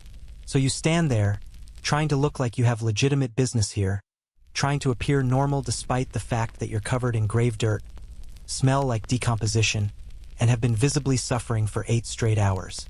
This should go well. The mourner rounds the church wall, a woman, middle-aged by medieval standards, which means probably 30, dressed in the rough wool clothing of a peasant with her head covered in a dark scarf. She's carrying something wrapped in cloth, probably food to leave at a grave as was medieval custom. She sees you and freezes, her eyes going wide with a fear that mirrors your own. Here's the mainstream historical fact that explains her reaction. People found in graveyards at dawn were automatically suspect. You were either a grave robber, a body snatcher, a criminal using the graveyard as a hideout, or, if medieval superstition held sway, something worse than human. Respectable people didn't linger in graveyards overnight. They visited during daylight hours, said their prayers, and left quickly. Your presence here, looking as terrible as you undoubtedly do, marks you as dangerous in her eyes. She starts backing away, her hand making the sign of the cross, a protective gesture against evil. You want to explain, to tell her you're harmless, but your voice comes out as a croak after hours of breathing toxic air. The sound you make is less like speech and more like something a corpse might produce if it tried to talk, which does not help your case. "Revenant," she whispers, the word barely audible but carrying absolute conviction. She thinks you're a walking corpse, and given how you probably look right now, pale from cold and oxygen deprivation, covered in grave dirt, moving stiffly from exhaustion and exposure, you can't entirely blame her for the misidentification. She turns and runs, dropping the food bundle in her panic. It hits the ground and unwraps partially, revealing bread and what looks like dried fish, an offering for the dead that's now feeding the graveyard rats instead. You watch her disappear back through the gate, hear her shouting for help in the village beyond, and realize your situation has become significantly more complicated. Medieval villages took reports of revenants seriously, deadly seriously. Bodies were exhumed and destroyed based on such reports. Living people suspected of being possessed or demonic were sometimes killed by frightened mobs who saw themselves as defending the community from supernatural threats. And you, exhausted and unable to articulate a convincing explanation, are about to become the target of medieval mob justice if you don't figure out an escape strategy immediately. Here's your quirky historical detail that's suddenly very relevant. Medieval people had specific protocols for dealing with suspected revenants. The standard approach involved restraining the suspect, calling for a priest to perform an exorcism, and if that failed, more extreme measures that ranged from imprisonment to execution. The fact that you're technically alive and not actually undead would be difficult to prove when you can barely speak, look absolutely terrible, and are found in a graveyard at dawn covered in the evidence of your location. You hear more voices now. The woman has found help, and that help is coming to investigate. Multiple male voices, aggressive in tone, the sound of medieval men preparing to confront something they perceive as a threat. You need to move, need to get out of sight, need to find a temporary refuge until you can either explain yourself coherently or wait for the church bells to ring and release you from this obligation in a way that might give you spiritual authority to claim sanctuary. The church, of course. The church door might be unlocked. Many medieval churches left their doors open to provide sanctuary to anyone who needed it. If you can get inside, you'll be on consecrated ground in the most literal sense, and the rules about sanctuary might protect you from the mob that's forming. It's a slim chance, but it's better than standing in the graveyard trying to explain yourself to frightened, superstitious villagers while you look like a plague victim who died and forgot about it. You stagger toward the church entrance, your legs protesting every step. 8 hours of cold, fear, and toxic exposure have left you barely functional physically. The church door is maybe 30 feet away, but it might as well be 30 miles given your current state. You hear the mob entering the graveyard behind you, at least 5 or 6 men from the sound of it, carrying torches even though dawn is breaking because fire is the traditional defense against supernatural evil. "There!" someone shouts, and you know they've spotted you. No time for stealth now. You lurch toward the church door, praying to whatever medieval saints might be listening that it's unlocked, that sanctuary is available, that the rules of sacred space will protect you from the very reasonable fear of people who think you're a walking corpse. Your hand hits the door handle, an iron ring cold and solid. You twist it desperately, and by some miracle of medieval architecture and theology, the door opens. You stumble inside, nearly falling, catching yourself on the nearest wall. The interior of the church is dark, lit only by the gray pre-dawn light filtering through narrow windows, but its shelter, its sanctuary, its protection legally and spiritually, assuming medieval law holds up under these bizarre circumstances. You push the door closed behind you and lean against it, your heart hammering so hard you're worried it might give out entirely. The mob is outside now. You can hear them arguing about whether they should follow you in. Medieval churches were sanctuaries, legally protected spaces where even criminals could claim refuge. But there's debate in their voices about whether that protection extends to suspected supernatural threats. Historians still argue whether church sanctuary was universally respected in medieval Europe or if it was frequently violated when fear trumped legal tradition. The evidence suggests both. Most communities respected sanctuary most of the time, but extraordinary circumstances sometimes led to extraordinary violations. A suspected revenant in a plague year might qualify as extraordinary enough to override normal legal protections. The door shudders as someone pounds on it from outside. "Come out, demon!" a voice shouts. "Face judgment in God's light." You don't respond. Your voice is still not working properly, and anything you say right now will probably sound more incriminating than exonerating. Instead, you look around the church interior, trying to assess your situation and options. The church is small, typical of a medieval parish serving a village of maybe 300 souls. Stone walls, stone floor, wooden pews that are probably additions from the last century since early medieval churches didn't have seating. An altar at the far end, covered in cloth that was probably white once but is now gray with age and candle smoke. A crucifix above the altar, the figure of Christ rendered in wood with medieval artistic sensibility. Suffering emphasized, humanity exaggerated. A reminder that pain is holy and redemption comes through endurance. There are no other doors visible, which means your refuge is also your trap. If the mob decides to violate sanctuary, you have nowhere else to run.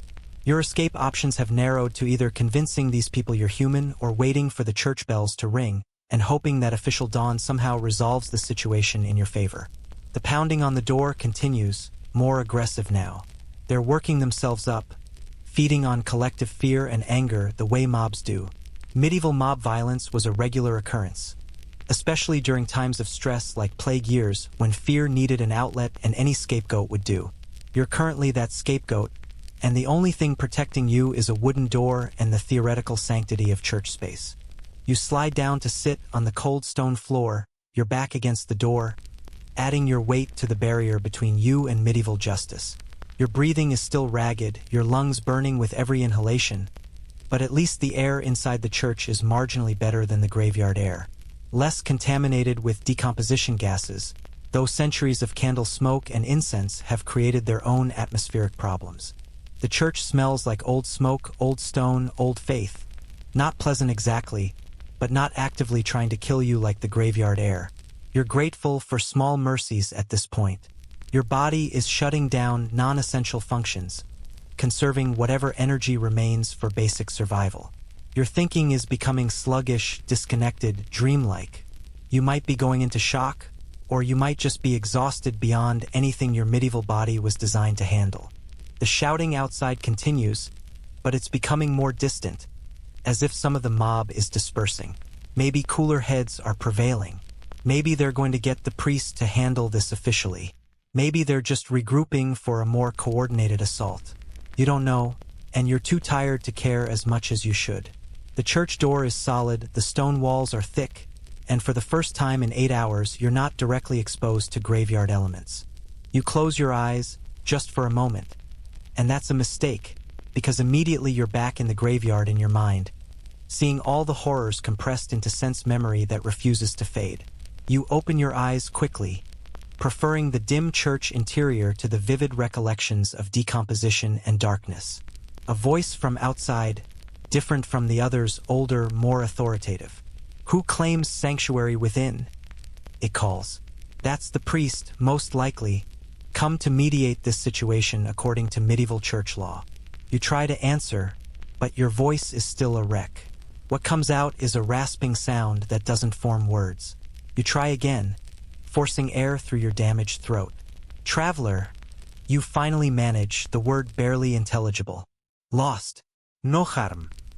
There's silence from outside, then murmured conversation you can't quite make out. The priest is consulting with the villagers, probably trying to determine if your claim is legitimate or if you're a threat that requires intervention despite sanctuary rules.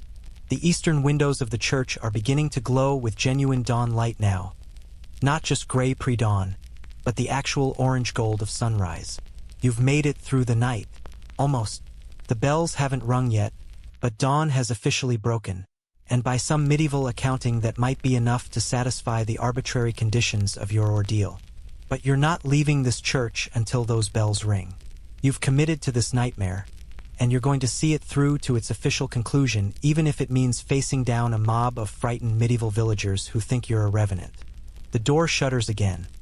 Someone testing its strength, perhaps, or just expressing frustration at the situation.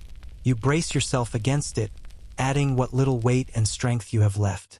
The physical barrier might be all that's standing between you and medieval mob violence, and you're going to defend it with whatever you've got remaining. Which honestly isn't much at this point, but it'll have to be enough. Just a little longer. The bells will ring. Dawn has come. You just have to hold out a little longer. The priest's voice comes through the door again, more commanding this time. By what authority do you claim sanctuary? Speak, that we may know you are Christian and deserving of the church's protection. This is a test, you realize. Medieval sanctuary laws protected Christians, but there were theological debates about whether they protected everyone else. Jews, Muslims, heretics, and definitely not demons or revenants. You need to prove your Christianity, your humanity, your right to be protected by these ancient rules that are currently the only thing keeping a frightened mob from dragging you out and doing medieval things to you that don't bear thinking about. Pater Noster, you begin, forcing the Latin through your ruined throat. Our Father. Every Christian in medieval Europe knew the Lord's Prayer in Latin, regardless of whether they understood what the words meant. It was rote memorization, social currency, proof of belonging. Quies in caelis, sanctificator nomen tuum.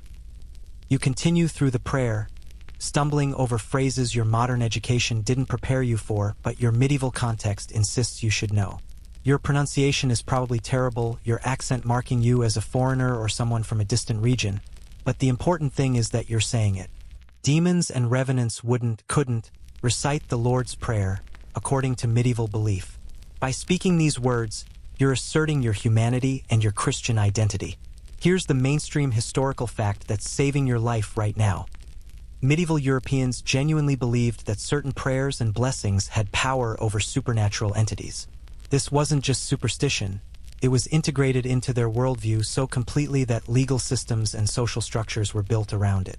Your ability to recite the Pater Noster is currently more important than any physical evidence of your humanity, because medieval epistemology valued spiritual proof over material proof. The silence from outside is different now. Not hostile waiting, but consideration. You've passed their first test. The priest speaks again, his tone slightly less aggressive. Who is your lord? What village claims you? This is trickier. You can't give specifics because you don't exist in their records, aren't part of any lord's holdings, have no legitimate place in the medieval social hierarchy. You need to be vague enough to avoid contradiction, but specific enough to sound credible. I serve God alone, you say, which is technically true and also the kind of thing a wandering pilgrim or hermit might say. Medieval Europe had plenty of people who operated outside normal social structures. Monks between monasteries, pilgrims between holy sites, hermits seeking isolated salvation. Your claim positions you as one of these edge cases, neither fully outside society nor comfortably within it. More murmured conversation outside. They're debating your status, weighing their fear against their religious obligations. Medieval Christianity was genuinely committed to sanctuary as a concept. It was one of the few protections the powerless had against the powerful. But fear could override commitment, especially during plague years when death was everywhere and explanations were desperately needed. Here's the quirky historical detail that might be working in your favor. Medieval people during the Black Death were actually more likely to respect sanctuary rules, not less. The plague had created a crisis of social order, and clinging to traditional rules and religious obligations was one way communities tried to maintain structure in chaos. Breaking sanctuary would be one more sign that civilization was collapsing, and people were desperate to believe civilization could survive. Your refuge in this church isn't just protected by law, it's protected by their need to believe that some rules still matter. The church bell tower is directly above you, and you can hear movement up there now, someone climbing the ladder to the bells. The bell ringer, performing his duty despite plague and fear, and the mob situation happening below. Medieval bell ringers took their responsibilities seriously because the entire community depended on those bells for time regulation, for knowing when to pray, when to work, when to gather for important announcements. The first bell rings, a single, clear note that cuts through the morning air and announces lauds, the dawn prayer service. The sound is loud, overwhelming, vibrating through the stone walls and floor, resonating in your chest, filling the space with sound that feels almost physical. You've made it. 9 hours. Sunset to lauds. You've survived a night in a medieval graveyard, and the bells are officially releasing you from your obligation. The relief is so intense it's almost painful, your body recognizing that the ordeal is over and immediately trying to collapse into the exhaustion you've been holding at bay through sheer will. The bell continues ringing, and you hear voices outside shifting in tone. The spiritual authority of the bells is doing what you couldn't, reminding these people of their obligations, their faith, their humanity. The fear is still there, but it's being balanced now by duty and tradition. The bells have rung. The priest says through the door, his voice carrying the weight of official pronouncement. Dawn has come.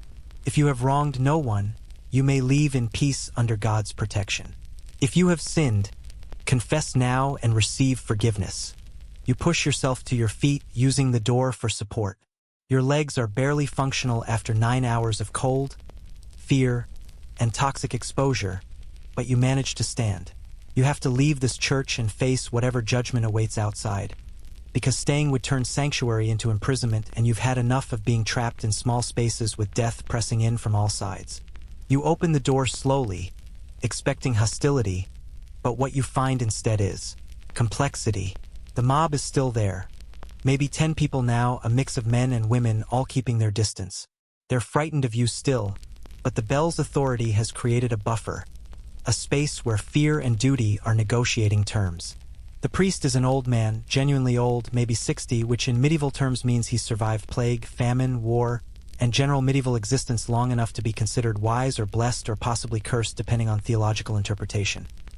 He's wearing the simple robes of a parish priest, threadbare and stained with evidence of his work among the dying. His eyes assess you with the practiced evaluation of someone who's seen a lot of suffering and learned to distinguish categories. You've been in the graveyard all night, he states. Not a question. Your appearance makes it obvious. Why? This is the moment where you need an explanation that makes sense to medieval sensibilities. The truth that you're a time traveler testing your endurance in a nightmare scenario won't work. You need something that fits their worldview. Penance, you say, the word coming easier now that your throat has had a few minutes to recover slightly. For sins I cannot speak of. God as my witness. It's vague enough to be unverifiable and specific enough to sound genuine. Medieval people understood penance, understood the idea of suffering to purge sin, understood that some transgressions were too personal or too terrible to speak aloud. Your claim positions you as a penitent, someone actively seeking redemption through ordeal, and that's a category medieval Christianity knew how to process. Historians still argue whether medieval people actually believed in the efficacy of extreme penance or if they just used it as performance to satisfy social expectations. The evidence suggests both: genuine belief mixed with pragmatic theater, faith and social maneuvering intertwined so completely that separating them was impossible. Your claim of penance works because it satisfies both the spiritual and social requirements of the situation. The priest nods slowly. And have you found what you sought? Has your soul found peace in suffering? You almost laugh at that, but catch yourself because laughter would seem inappropriate and possibly mad. Has your soul found peace? You found terror, exhaustion, respiratory damage, and probably several new phobias that will require modern therapy to address. But you say, God's will is mysterious. I have endured what was required. Another acceptable medieval answer, acknowledging divine mystery while confirming that you've completed your spiritual obligation. The priest seems satisfied, or at least willing to accept your explanation. He makes the sign of the cross in your direction, a blessing that doubles as a spiritual barrier, just in case you're still somehow demonic despite passing all the tests. Go then, he says. Leave this place. Whatever sins brought you here, carry them elsewhere. We have death enough in this village without inviting more. That's your dismissal, and you're taking it. You walk forward slowly, moving through the gap the villagers create in their semicircle. They're watching you with a mixture of fear, curiosity, and relief that you're leaving. None of them want to touch you, which is fine because you don't want to touch them either. You're a walking biohazard after 9 hours in a medieval graveyard, and the last thing this plague-ravaged village needs is additional contamination. You pass through the graveyard gate, the same gate you entered through 9 hours ago when you still had hope that this wouldn't be as bad as you feared. Past you was an optimistic fool. The graveyard was worse than you imagined, and you're leaving it changed in ways that won't be fully apparent until much later. The village beyond the graveyard is waking fully now. People emerging from their homes, beginning their daily routines, trying to maintain normalcy in a plague year where normalcy is just comforting fiction. They see you passing through, the stranger who spent the night in their graveyard, and they make space for you the way they'd make space for a leper or a madman. Respect through fear, distance through necessity. You need to find water, clean water, if such a thing exists in medieval Europe. Your throat is raw, your mouth tastes like death, and your body is screaming for hydration. You need to find somewhere to rest, to recover, to begin processing what you've just endured. You need to find a way back to your own time, assuming that's even possible, assuming you haven't somehow gotten stuck in this medieval nightmare permanently. But first, you just need to walk. One foot in front of the other, moving away from that graveyard, putting distance between yourself and the place that tried very hard to kill you over the course of 9 hours. The sun is fully up now, casting golden morning light across the medieval village. It's beautiful, actually, the kind of scene that artists try to capture in paintings of pastoral England. But you know what's underneath that beauty now. You've seen the death, smelled the decay, felt the ground trying to swallow you. Medieval life wasn't romantic or simple or pure. It was brutal, contaminated, and balanced on the knife edge of survival. You keep walking, and with each step, the graveyard gets smaller behind you. Not gone. Never gone. It's part of you now, lodged in your memory and your lungs and probably your soul if medieval theology is correct about such things. But smaller, survivable, past tense instead of present tense. You've survived a night in a medieval graveyard. Nobody said you'd survive it unchanged. You find a well at the edge of the village, a communal water source surrounded by women drawing their morning supplies. They see you approaching and immediately step back, their buckets held like shields, their eyes wide with the same fear you've been encountering since dawn. You must look absolutely horrific in full daylight, and you don't need a mirror to know it. 9 hours in a medieval graveyard has marked you in ways that water can't wash away, at least not immediately. But you need water. Your body is past the point of polite requests. It's making demands that override social niceties and medieval fear. You approach the well with your hands visible, non-threatening, moving slowly enough to prove you're human and not some graveyard creature masquerading in human form. Please, you manage, your voice still a wreck but functional enough for basic communication. Water. Just water. One of the women, braver or more compassionate than the others, dips her bucket and fills a wooden ladle, then sets it on the stone edge of the well before backing away quickly. It's an act of charity mediated through maximum distance, kindness filtered through fear. You accept it gratefully, lifting the ladle with shaking hands.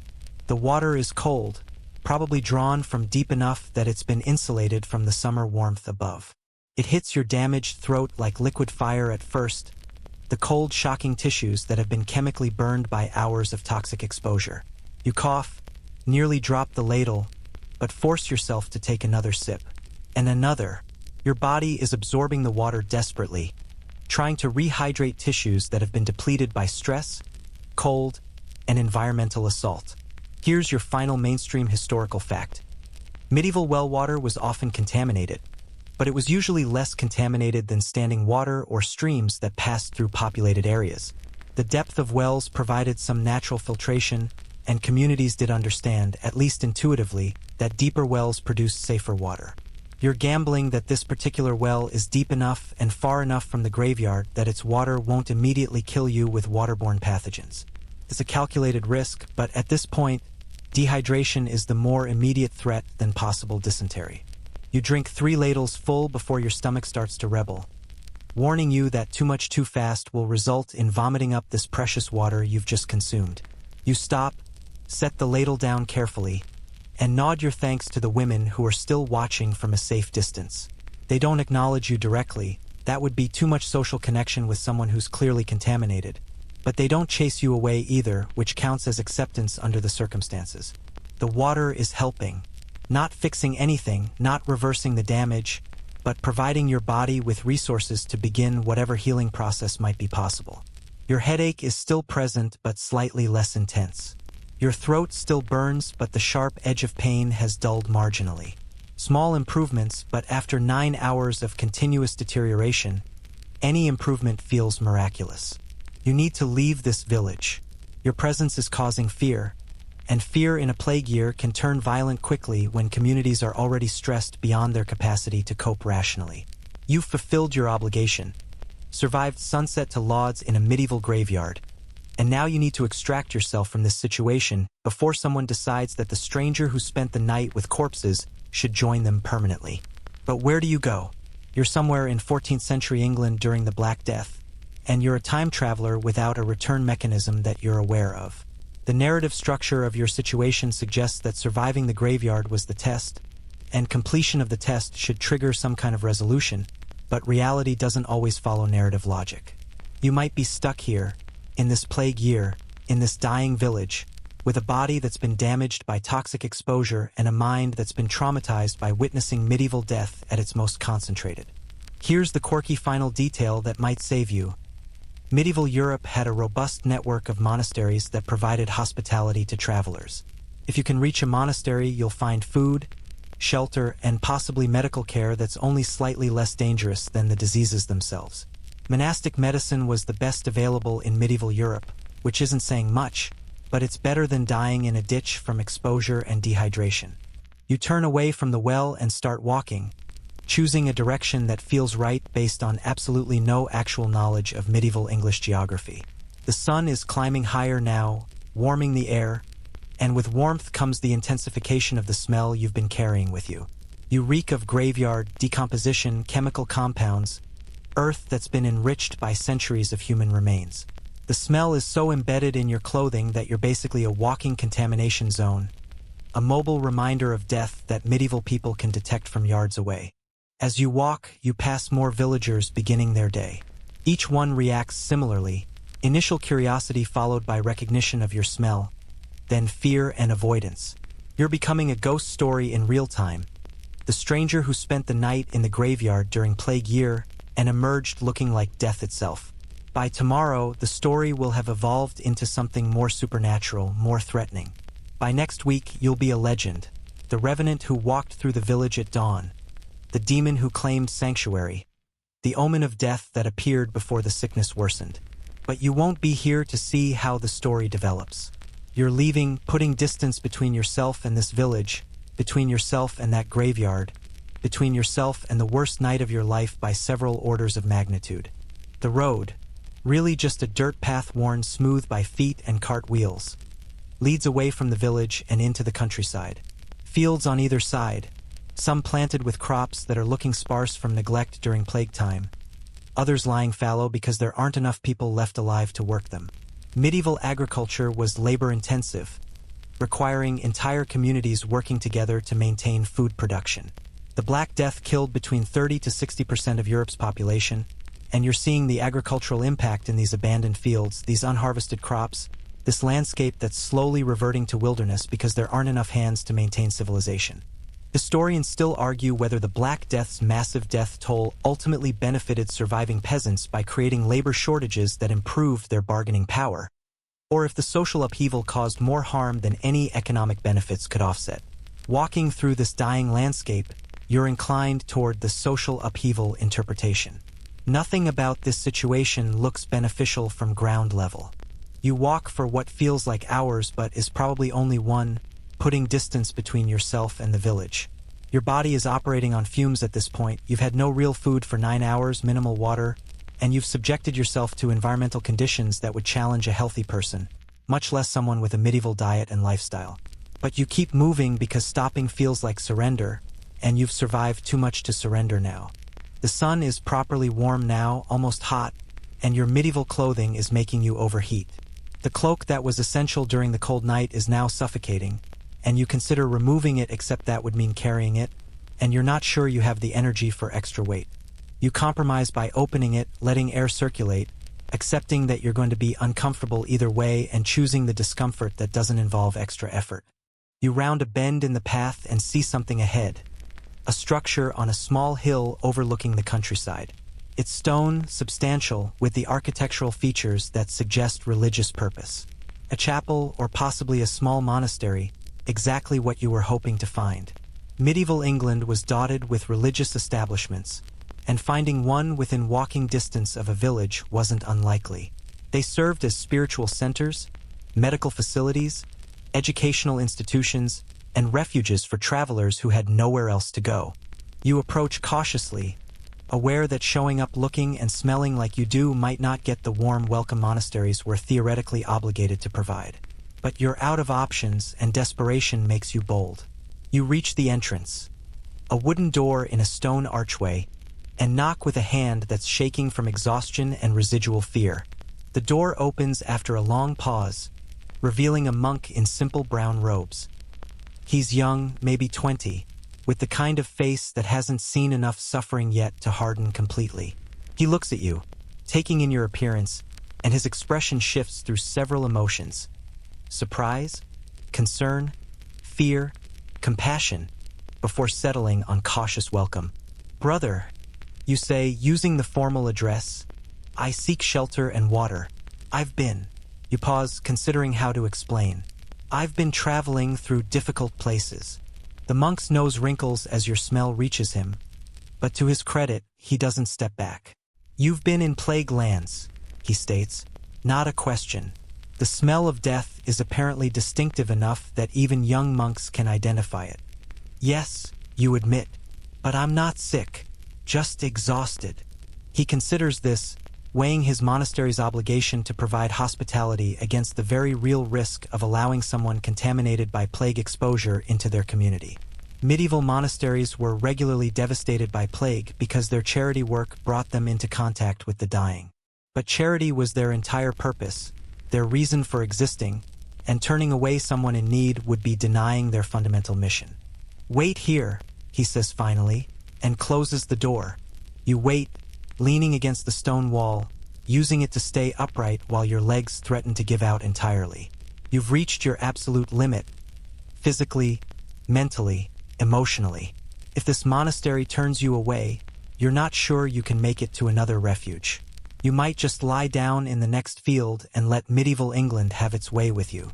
The door opens again, and this time an older monk stands there, the abbot, judging by his slightly better quality robes and the air of authority. He looks at you with eyes that have seen too much death to be shocked by one more contaminated traveler. "Come," he says simply. "We'll burn your clothes and give you clean robes. You'll bathe, we have a spring, and then you'll rest. When you're recovered, you can tell us your story." The relief is so intense you nearly collapse right there. You follow him inside, into cool stone corridors that smell like beeswax candles and old incense instead of decomposition. The smell of your graveyard ordeal is finally being replaced by something cleaner, something that doesn't actively threaten your continued existence. They lead you to a stone room with a basin of water, cold but clean, and they leave you with rough soap and towels. You strip off your contaminated clothing, grateful to be rid of garments that have absorbed 9 hours of graveyard atmosphere. The clothes go into a basket that will be taken outside and burned, eliminating the physical evidence of your ordeal. You wash, scrubbing your skin until it's raw, trying to remove every trace of grave dirt and decomposition residue. The water in the basin turns gray, then dark gray, then nearly black as you clean away layers of contamination. You wash your hair 3 times, your hands 4 times, your face until your skin stings from the rough soap and vigorous scrubbing. When you're finally as clean as medieval bathing allows, you put on the rough brown robe they've provided. It's itchy, uncomfortable, nothing like modern clothing, but it's clean and it doesn't smell like death. You're accepting that as a complete victory at this point. A monk brings you to a small cell, a room with a straw mattress, a wooden cross on the wall, and nothing else. Monastic simplicity at its finest. But it's dry, it's safe, and it's far from that graveyard. You lie down on the straw mattress, feeling it prickle through the thin robe, and your body finally accepts that the ordeal is over. You've survived. You spent 9 hours in a medieval graveyard, from sunset to lauds, darkness to dawn, and you survived. You're damaged, traumatized, possibly infected with medieval pathogens that your immune system has no framework for fighting, but you're alive. The stone walls of the monastery cell are solid, real, present. The graveyard is behind you now, miles away, receding into memory that will probably haunt you for years, but at least is no longer your immediate reality. Your breathing slows, becomes more regular. Your body begins the process of recovery, whatever that looks like after this kind of exposure. Your mind starts to shut down, pulling you towards sleep that you've been fighting for 9 straight hours. Just before consciousness leaves entirely, you think, I survived. I actually survived. And then sleep takes you, mercifully dreamless, blessed unconsciousness that finally ends the longest night of your life. You wouldn't last a day in a medieval graveyard, the premise promised. But you did. You lasted the night. You endured conditions that would have broken most people, that did break many medieval people who worked in those environments. The question isn't whether you'd survive, you just proved you could, barely, with damage that will take weeks or months to fully heal if it heals at all. The question is whether you'd ever be the same afterward. The answer, as you drift into exhausted sleep in a medieval monastery after the worst 9 hours imaginable, is clearly no. You survived the graveyard, but something of you remains there still, buried in that toxic soil, among those collapsed graves, in that fog that smelled of death and tasted of despair. You'll carry that graveyard with you for the rest of your life, however long that life turns out to be. Because some places don't let you leave, not completely. Some places claim a piece of your soul as the price of survival. Medieval graveyards? They definitely qualify. The monastery bells ring for afternoon prayers, a gentle sound that pulls you partially from sleep. You don't fully wake, but you register the sound, recognize it as sacred, safe, opposite of everything the graveyard represented. The bells mark time passing, order continuing, civilization maintaining itself despite plague and death, and all the forces trying to tear it down. You sink deeper into sleep, your body finally convinced that rest is possible, that you're safe enough to let go of the hypervigilance that kept you alert through 9 hours of terror. The scratchy straw mattress feels like luxury after cold, toxic ground. The rough robe feels like comfort after contaminated clothing. The stone walls feel like protection after open exposure to medieval death. Your breathing deepens further, slows even more.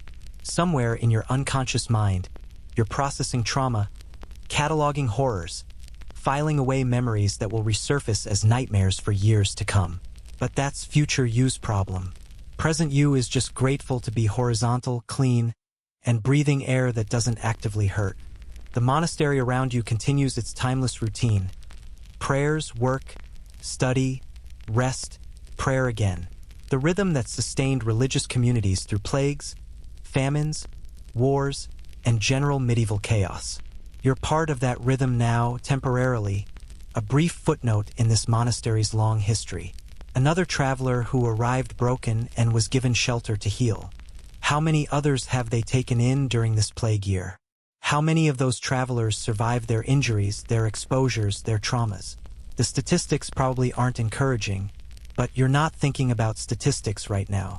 You're thinking about nothing at all, mercifully, finally, blessed emptiness after 9 hours of constant, overwhelming sensory assault. Outside, the afternoon sun continues its arc across the medieval sky, indifferent to human suffering, unconcerned with plague or death or traumatized time travelers seeking refuge. The sun rises and sets with mechanical precision, marking days that blur into weeks that blur into years. The graveyard you escaped will see thousands more burials before the Black Death finally releases its grip on Europe. The villages will continue dying and dying some more. The cycle endless until the plague burns through the population and finally, years from now, begins to recede. But that's not your problem anymore. You survived your test, endured your ordeal, proved whatever needed proving. Whether you'll return to your own time or remain stuck in medieval England is unclear, but right now, in this moment, you're safe. Fed, cleaned, sheltered, allowed to rest. Your breathing becomes imperceptible, shallow and slow, your body conserving energy for the massive healing project ahead. Respiratory tissue damage, possible exposure to anthrax, plague bacteria, tetanus, and a dozen other medieval pathogens. Psychological trauma that will require processing. Physical exhaustion that will take days to recover from. But recovery is possible. Healing can happen. You're not dead, which means everything else is manageable eventually, with time and care and the basic mercy of being allowed to rest without immediate threat. The monastery bells ring again. Vespers, evening prayer, the day cycling toward its end. You've been asleep for hours now, your body claiming the rest it was denied during your graveyard vigil. In sleep, you're processing, healing, beginning the long journey back from the edge of what your medieval body and mind could endure. Tomorrow will bring new challenges. Explaining yourself to the monks, finding food your damaged throat can swallow, maybe dealing with infections that are brewing in your system from all that exposure. But tomorrow is tomorrow's problem. Tonight you sleep, safe, clean, alive. You survived a night in a medieval graveyard. Nothing in your life will ever be quite as terrifying again. And maybe that's the gift buried in the trauma, the knowledge that you can endure more than you thought possible, that survival is achievable even in circumstances that seem designed to kill you, that dawn always comes eventually, even when the night feels eternal. The bells fade into silence. The monastery settles into evening routine, and you sleep on, deeply, finally, the worst behind you and recovery ahead. You survived. That's enough. For now, that's more than enough. The monastery continues its evening rituals around your sleeping form. Monks chanting prayers in the chapel, others working in the gardens, some preparing simple meals in the refectory. Life continues, even during plague years, even when death surrounds every community. That's the medieval way. Endure, persist, maintain the rhythms that give structure to chaos. Your breathing becomes even more peaceful, the rapid eye movement of dreams finally appearing as your brain begins processing the night's events. Whatever nightmares come, you'll survive those too. They're just memory now, not present threat. The graveyard can't touch you here. In this stone sanctuary, surrounded by monks who've chosen a life of service and prayer, the abbot checks on you once, sees you sleeping deeply, and nods to himself. Another soul given refuge, another life potentially saved. That's his calling, his purpose, his way of fighting back against death's dominion. He closes the cell door quietly and returns to his duties, leaving you to the healing power of simple rest. Hours pass, night falls properly, and still you sleep, your body doing the essential work of repair that consciousness would only interfere with. Medieval medicine understands this intuitively. Sleep heals, rest restores, time mends what activity would aggravate. Tomorrow you'll wake to bells calling lauds once again, but this time, there'll be bells of continuation rather than release. bells marking normal time rather than the end of ordeal. This time, you'll greet dawn from inside a safe structure, clean and dry, rather than contaminated and terrified in an open graveyard. But that's tomorrow. Tonight, you simply rest. And in that rest, begin the long process of becoming someone who survived the unsurvivable and lived to tell about it. Sweet dreams, traveler. You've earned them,